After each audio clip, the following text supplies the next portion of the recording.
itu membantu semut dengan menjatuhkan daun dekat dengan semut. Akhirnya semut bisa sampai ke daratan. Tak lama ada pemburu. Pemburu itu mau menangkap merpati.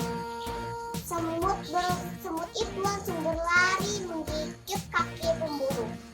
Dan merpati berhasil terbang menjauh dari pemburu. Assalamualaikum, Bu Guru. Terima kasih.